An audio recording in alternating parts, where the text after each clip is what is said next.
सृजन क्लासेस में आप लोग का स्वागत है। और आपको हम मालूम होना चाहिए कि मैथ में हम 3D पढ़ा रहे थे और पहला चैप्टर का थ्योरी बताएं, थ्योरी के साथ ऑब्जेक्टिव बताएं, फिर उसके बाद एक्सरसाइज बताएं। तो 11.1 खत्म हो गया। अब चाहिए हमको 11.2, तो उसके लिए हम थ्योरी शुरू करते हैं। आइए पहला देखिए, पहला थ्योरी क्या है कि दिए गए बिंदु से गुजरने वाली तथा दिए गए वेक्टर के समानांतर सरल रेखा का समीकरण। आपका आज का थ्योरी में पहला क्वेश्चन आपका यह है कि दिए गए बिंदु से गुजरने वाली तथा दिए गए वेक्टर के समानांतर सरल रेखा का समीकरण। तो 3D में दो का समीकरण पढ़ना है, एगो सरल रेखा का, एगो समतल का। तो चाहे तो सरल रेखा का हो या समतल का समीकरण हो, ये 3D में दो रूप में होता है। सरल रेखा या समतल का समीकरण दो रूप में होता है, दो फॉर्म में होता है। एक का नाम है वेक्टर फॉर्म, एक का नाम है कार्टेशियन फॉर्म। याद किया जाए, 3D में दो चीज का समीकरण पढ़ना है, एक सरल रेखा का, एक समतल का। तो चाहे तो सरल रेखा का समीकरण हो या तो समतल का समीकरण हो, वो दो रूपों में पाया जाता है। एक का नाम है वेक्टर फॉर्म, जिसको हिंदी में कहते हैं सदिश रूप, और दूसरा का नाम है कार्टेशियन फॉर्म, जिसको हिंदी में कहते हैं कार्तीय रूप। यानी सरल रेखा का समीकरण दो रूप में होता है, एक का नाम बोलो सदिश रूप या सदिशीय रूप, दूसरा का नाम है कार्तीय रूप। अब समझिए कि कौन सा समीकरण, आप ज्यादा डिफिनेशन एकदम शॉर्ट में याद कीजिए कि कौन सी समीकरण को वेक्टर फॉर्म में समझिएगा और कौन सा इक्वेशन को कार्टेशियन फॉर्म में समझिएगा। तो अगर समीकरण में फुल एरो का इस्तेमाल हो, अगर समीकरण में फुल एरो का इस्तेमाल हो तब उसको समझेंगे वेक्टर फॉर्म। अगर समीकरण में फुल एरो का इस्तेमाल नहीं हो तब उसको समझेंगे कार्टेशियन फॉर्म। अगर समीकरण में फुल एरो का इस्तेमाल हो, फुल एरो का इस्तेमाल हो तब उसे समझेंगे वेक्टर फॉर्म। अगर समीकरण में फुल एरो का इस्तेमाल नहीं हो तब उसको समझेंगे कार्टेशियन फॉर्म। आइए देखिए जरा एक बार फिर रिपीटेशन करते हैं। सरल रेखा या समतल का समीकरण दो रूप में होता है, जिसमें एक को कहते हैं वेक्टर फॉर्म, हिंदी में कहेंगे सदिश रूप, दूसरा का नाम है कार्टेशियन फॉर्म, हिंदी में कहेंगे कार्तीय रूप। तो कब समझेंगे सदिश रूप और कब समझेंगे कार्तीय रूप? अगर समीकरण में फुल एरो का इस्तेमाल हो तो समझेंगे सदिश रूप, अगर कोई एरो नहीं है तो उसको समझेंगे कार्तीय रूप। देखिए बाबू, ये इक्वेशन है, देखिए तो इसमें एरो है, बात समझो, फुल एरो नहीं है बाबू, तो इसको हम कहेंगे वेक्टर फॉर्म। ये कौन फॉर्म में होगा? वेक्टर फॉर्म में होगा। देखिए इसमें कोई एरो का इस्तेमाल नहीं हो तो इसको आप कहिएगा कार्टेशियन फॉर्म। हम उम्मीद करते हैं कि आप समझ गए होंगे। जिकरा में फुल एरो, जिसमें एरो हो, जिस समीकरण में एरो हो वो वेक्टर फॉर्म में होता है, और जिसमें कोई एरो नहीं हो उसको कार्टेशियन फॉर्म कहते हैं। तो अब चलिए आइए पहला थ्योरी को हम पढ़ते हैं बढ़िया से। याद हो गया, सरल रेखा या समतल का समीकरण दो रूप में होता है, जिसमें एक को वेक्टर फॉर्म में और दूसरा को कार्टेशियन फॉर्म में कहा जाता है। अगर समीकरण में एरो का इस्तेमाल हो तो उसको वेक्टर फॉर्म में समझा जाता है, अगर कोई एरो का इस्तेमाल नहीं हो तो उसको कार्टेशियन फॉर्म में समझा जाता है। तो आइए पहला थ्योरी क्या है? दिए गए बिंदु, दो बातें को, दिए गए बिंदु और एक दिए गए वेक्टर के समानांतर सरल रेखा का समीकरण। इसका मतलब हुआ कि उस सरल रेखा का समीकरण निकालो, उस सरल रेखा का समीकरण निकालिए जो एक बिंदु से होकर गुजरती है और एक वेक्टर के समानांतर है। उस सरल रेखा का समीकरण यहाँ पर निकालना है। उस स्ट्रेट लाइन का इक्वेशन यहाँ पर निकालना है जो एक बिंदु से होकर गुजरती है और एक वेक्टर के समानांतर है। तो याद करो, समीकरण निकालना है तो आपको याद होना चाहिए कि जब समीकरण निकालना है तो समीकरण दो फॉर्म में होता है, एक वेक्टर फॉर्म में और एक कार्टेशियन फॉर्म में। आइए इसको समझाते हैं।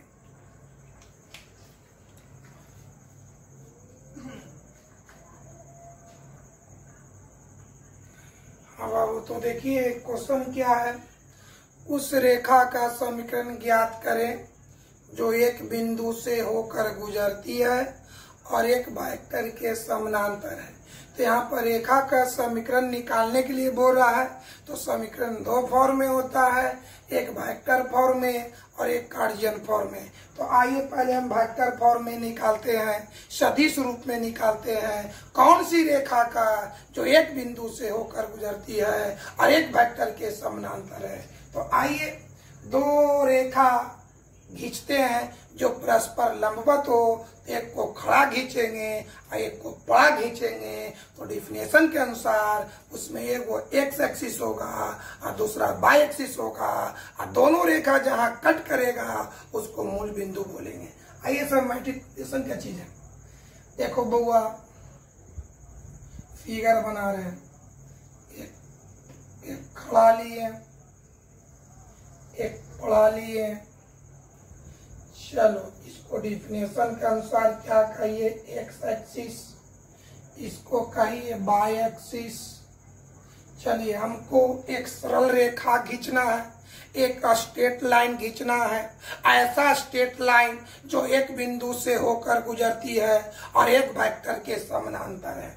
आइए कटान बिंदु, इसको मूल बिंदु कहेंगे। एक रेखा खींचे बाबू, इस रेखा का क्या नाम रख दिए, एल।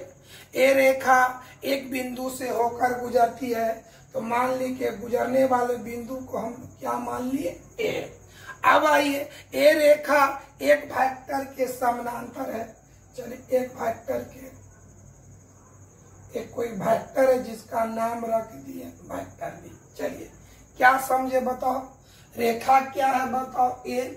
तो लिखेंगे मान लिया कि एल कोई सरल रेखा है, एल कोई स्ट्रेट लाइन है, एल कोई सरल रेखा है जो कहां से गुजरती है, ए बिंदु से गुजरती है और कौन सी वेक्टर के समानांतर है, तो वेक्टर बी के समानांतर है। क्या लिखेंगे कि मान लिया कि एल कोई सरल रेखा है जो ए बिंदु से होकर गुजरती है तथा वेक्टर बी के समानांतर है। फिर याद किया जाए, एल क्या है, एक सरल रेखा है जो कहां से गुजर रही है, ए बिंदु से गुजर रही है, किसके समानांतर है, वेक्टर बी के समानांतर है। अब याद किया जाए वेक्टर के थ्योरी में कि हर बिंदु का अपना पोजीशन वेक्टर होता है। अगर बिंदु ए है तो उसकी पोजीशन वेक्टर ओ ए होगा, अगर बिंदु बी है तो उसकी पोजीशन वेक्टर ओ बी होगा, अगर बिंदु सी है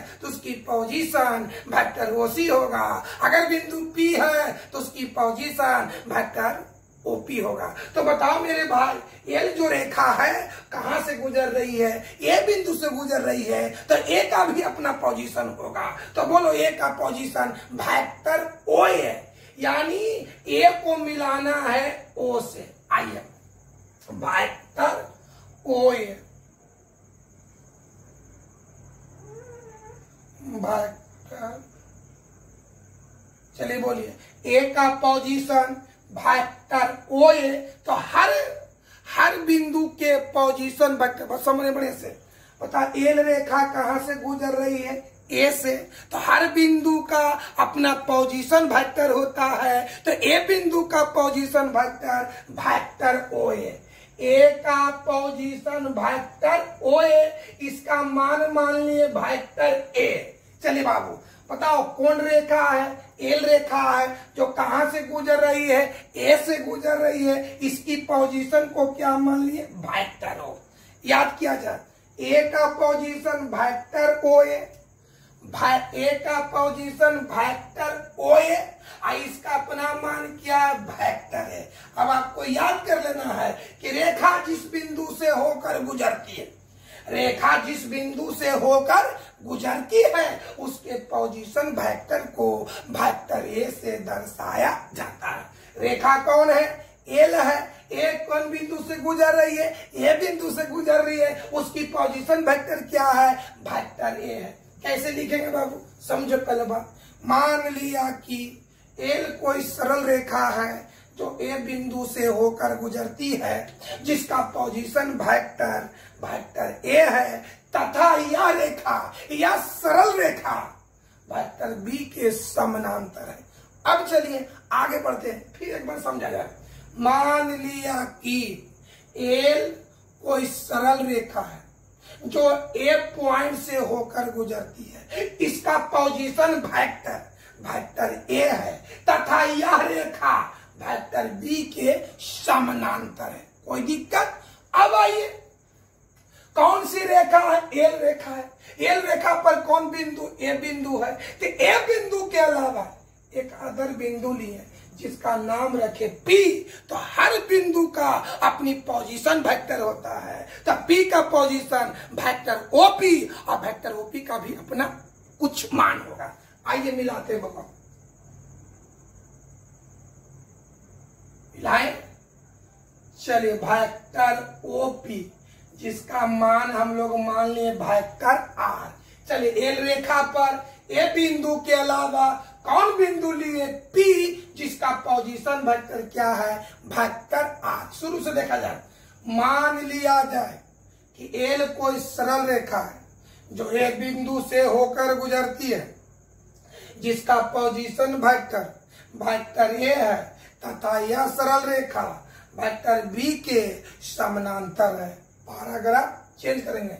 एल रेखा पर ए बिंदु के अलावा एक अन्य बिंदु पी लिया गया है, जिसका पोजीशन वेक्टर वेक्टर आर है। कोई दिक्कत? यहाँ पर दो बात याद रखेंगे। रेखा के समानांतर जो वेक्टर होता है, रेखा के समानांतर जो वेक्टर होता है, उसको वेक्टर बी से दर्शाया जाता है। रेखा जिस बिंदु से होकर गुजरती है उसकी पोजीशन वेक्टर को वेक्टर ए से दर्शाया जाता है। दो बिंदु रेखा के समानांतर, रेखा के समानांतर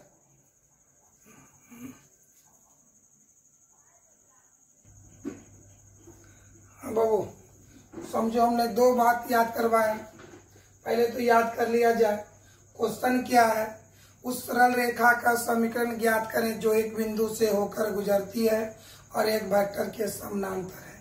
तो समीकरण दो फॉर्म में होता है, एक वेक्टर फॉर्म में, एक कार्टेशियन फॉर्म में। तो हम पहले वेक्टर फॉर्म में निकाल रहे हैं। फिगर बना दीजिएगा। रेखा कौन है? एल रेखा है। कहाँ से गुजर रही है? ए बिंदु से गुजर रही है, कि जिसका पोजीशन वेक्टर वेक्टर ए है। इसके समानांतर कौन सा वेक्टर है? वेक्टर बी है। इस पर कौन सी बिंदु लिए? पी लिए, जिसकी पोजीशन वेक्टर आर है। बताओ, यहाँ पर इससे रिलेटेड मैथ बनाने के लिए दो बात आप याद रखेंगे। रेखा के समानांतर जो वेक्टर होता है उसको वेक्टर बी से दर्शाया, रेखा के समानांतर जो वेक्टर होता है उसको वेक्टर बी से दर्शाया जाता है, और रेखा जिस बिंदु से होकर गुजरती है उसके पोजीशन वेक्टर को वेक्टर ए से दर्शाया जाता है। तो भाई याद कर लेंगे। इसको लैंग्वेज कैसे लिखेंगे? मान लिया कि एल कोई सरल रेखा है जो ए बिंदु से होकर गुजरती है, जिसका पोजीशन वेक्टर वेक्टर ए है, तथा इस रेखा के समानांतर वेक्टर बी होता है। पैराग्राफ चेंज करेंगे। एल रेखा पर ए बिंदु के अलावा एक अन्य बिंदु पी लिया गया है, जिसका पोजीशन वेक्टर वेक्टर आर है। इस भाषा को लिखते हैं, उसके बाद आगे आपको बढ़ाएंगे बाबू।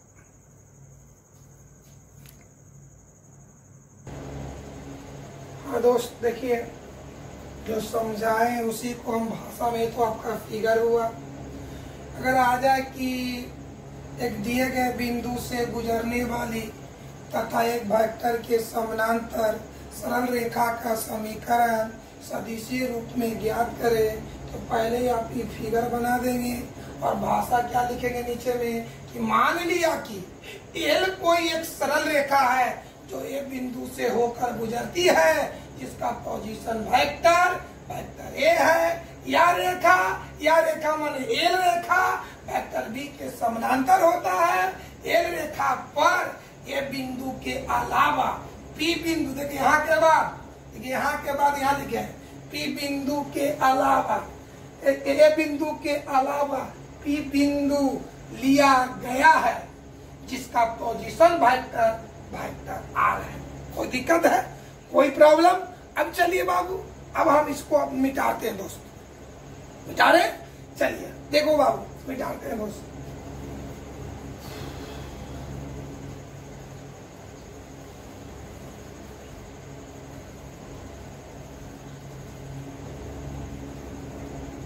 आइए समझिए बाबू, विद्यार्थी जी आइए देखिए तो एक त्रिभुज आपको बता रहे हैं दोस्त। देखिए ए ओ, बस अब बोर्ड पर देखो बाबू बढ़िया से, देखिए थोड़ा सा ए बोर्ड पर देखिए, ओ से ए से पी, पी से फिर आया ओ, यहां से देखो ओ से ए से पी, पी से फिर आया हो, तो ज्योमेट्री के दृष्टिकोण से ये आपका हो गया त्रिभुज। तो त्रिभुज अब आइए, तो त्रिभुज में हम आपको योग नियम बताए थे। योग नियम क्या है याद कीजिए कि एक ही दिशा में त्रिभुज के कोई दो भुजा से निर्मित वेक्टर का योग उसके विपरीत दिशा में तीसरी भुजा से निर्मित वेक्टर के बराबर होता है। तो आइए इस त्रिभुज में क्या लिखेंगे, यहाँ पर हाथ रखेंगे, वेक्टर ओ जो वेक्टर में बताते हैं, वेक्टर ओ जोड़ vector A P, vector O जोड़ वेक्टर ए पी बराबर वेक्टर ओ पी। देखा जाए, वेक्टर ओ जोड़ vector A P, vector O जोड़ वेक्टर ए पी बराबर वेक्टर ओ पी। कौन सी त्रिभुज में? त्रिभुज ओ पी में कौन सा नियम से? योग नियम से। आइए बाबू देखिए, देखो त्रिभुज एओपी में योग नियम से, क्या योग नियम है, कैसे लिखेंगे? वेक्टर ओ जोड़ ए पी बराबर ओ पी। चलो बाबू, वेक्टर ओ जोड़ वेक्टर ए पी बराबर वेक्टर ओ पी। चलिए आइए, ये प्लस है उधर जाके माइनस, चलो देखो बाबू प्लस उधर जाके माइनस, तो क्या बच जाएगा? वेक्टर ए पी बराबर vector O P minus vector O A. फिर आगे बढ़ते हैं, वेक्टर ए पी बराबर, तो देखो वेक्टर ओ पी का मान है vector R minus vector O A का मान है वेक्टर ए। इस तरह से वेक्टर ए पी का मान निकल गया। क्या निकला? Vector R minus vector A. अब देखिए फिगर से देखें, फिगर से ये आपका हो गया वेक्टर ए पी, ये आ गया वेक्टर बी, ये हो गया वेक्टर ए पी, ये हो गया vector B, vector A P vector B. Figure से दोनों पैरेलल है, दोनों समानांतर है। तो थ्योरी याद करो, जब दो वेक्टर पैरेलल हो, संरेख हो, समानांतर हो, तब क्या होता है, एक वेक्टर दूसरे वेक्टर का गुणक होता है। चाहे तो गुणक लेमडा दीजिए, चाहे तो गुणक के दीजिए, इच्छा अनुसार कुछ भी दे सकते हैं। तो फिगर से वेक्टर एपी और वेक्टर बी आपस में पैरेलल है, समानांतर है, इसलिए पहला वेक्टर बराबर लेमडा इंटू दूसरा वेक्टर। आइए बाबू देखिए क्या होता है। फ्रॉम फिगर, चित्र से क्या है बताओ, वेक्टर एपी समानांतर वेक्टर बी, वेक्टर एपी समानांतर वेक्टर बी, माने दोनों क्या है, समानांतर है। जब समानांतर है तो एक वेक्टर दूसरे वेक्टर के गुणक होगा। अब आइए बाबू हम अब फिगर को मिटाते हैं। चलिए देखिए, इसलिए क्या होगा बाबू, वेक्टर एपी बराबर एक वेक्टर दूसरे वेक्टर का गुणक, तो गुणक के रूप में चाहे तो के दिखाइए या लेमडा दिखाइए या अपना इच्छा अनुसार कुछ भी वो भी दिखा सकते हैं। उस बुक में आपका लेमडा की चर्चा होता है। तो लेमडा इंटू वेक्टर बी।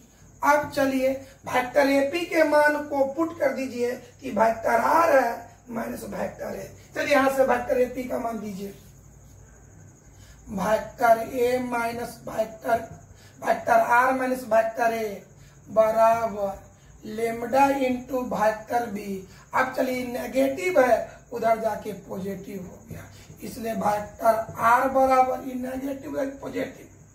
तो वेक्टर ए पहले से क्या था, लेमडा इंटू वेक्टर बी, यही आपका हो गया समीकरण। कौन सी फॉर्म में, वेक्टर फॉर्म में, कौन सी रेखा का जो एक बिंदु से होकर गुजरती है और एक वेक्टर के समानांतर है। अगर आपसे कोई पूछे कि उस रेखा का समीकरण वेक्टर फॉर्म में बताइए जो एक बिंदु से होकर गुजरती है और एक वेक्टर के समानांतर होता है, तो आंसर क्या होना चाहिए, वेक्टर आर बराबर vector A plus lambda into vector B. Short में कोई बोल सकता है कि एक बिंदु से, पहले बढ़िया से समझो, अगर आपसे कोई पूछे तो उस सरल रेखा का समीकरण वेक्टर फॉर्म में सदिश रूप में बताइए जो एक बिंदु से होकर गुजरती है और एक वेक्टर के समानांतर है, तो आंसर क्या होना चाहिए, वेक्टर आर बराबर vector A plus lambda into vector B. इतना ना करके इसको कोई शॉर्ट में बोलेगा, हम भी प्रॉब्लम बनाते समय आपसे पूछेंगे कि बताओ बाबू एक बिंदु से गुजरने वाली सरल रेखा का समीकरण क्या होगा, तो क्या बोलेंगे, वेक्टर आर बराबर vector A plus lambda into vector B.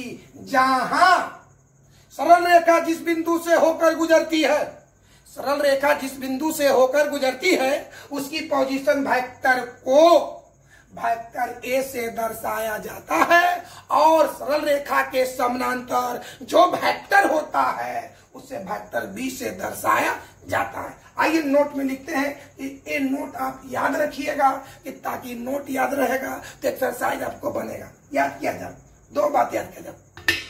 अगर आपसे कोई बोले पहले तो पूरी ठेठ भाषा में, पूरी किताबी भाषा में कि उस सरल रेखा का समीकरण बताओ, उस सरल रेखा का समीकरण वेक्टर फॉर्म में बताइए जो ए बिंदु से होकर गुजरती है और एक वेक्टर के समानांतर है, तो आंसर होना चाहिए वेक्टर आर बराबर vector A plus lambda into vector B.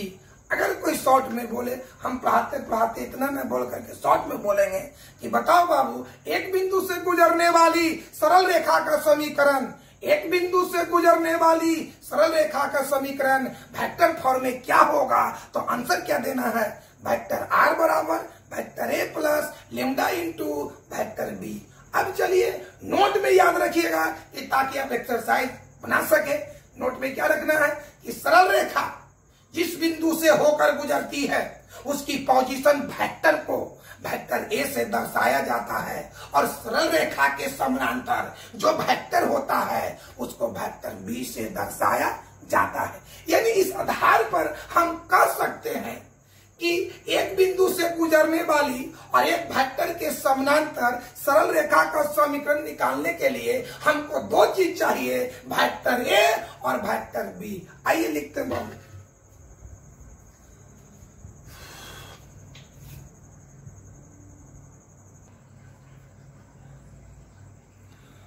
अब तो जो है उसका सारांश देखिए, समरी देखिए। पहला नोट है, एक बिंदु से गुजरने वाले, अगर आपसे कोई पूछते शॉर्ट में एक बिंदु से गुजरने वाली सरल रेखा का समीकरण वेक्टर फॉर्म में बताएं, तो आप क्या बताइएगा? वेक्टर आर बराबर vector A plus lambda into vector B. याद हो गया? दूसरा पॉइंट याद करें, सरल रेखा जिस बिंदु से होकर गुजरती है उसके पोजीशन वेक्टर को वेक्टर ए से तथा सरल रेखा के समानांतर जो वेक्टर होता है उसे वेक्टर बी से दर्शाया जाता है। तीसरा पॉइंट याद किया जाए, एक बिंदु से गुजरने वाली सरल रेखा का समीकरण निकालने के लिए हमको दो चीज चाहिए। अगर कोई बोले कि एक बिंदु से गुजरने वाली सरल रेखा का समीकरण निकालना है तो पहले देखो कि दो चीज का मान है कि नहीं। पहला क्या, वेक्टर ए का मान चाहिए और दूसरा वेक्टर बी का मान चाहिए। तो आज की क्लास को यहीं पर समाप्त करते हैं। कल आएंगे तो इससे रिलेटेड हम आपको कार्टेशियन फॉर्म में इसका समीकरण बताएंगे। किसका? सरल रेखा का। कौन सी सरल रेखा का? जो एक बिंदु से होकर गुजरती है और एक वेक्टर के समानांतर है। थैंक यू दोस्त, आज की क्लास को यहीं समाप्त।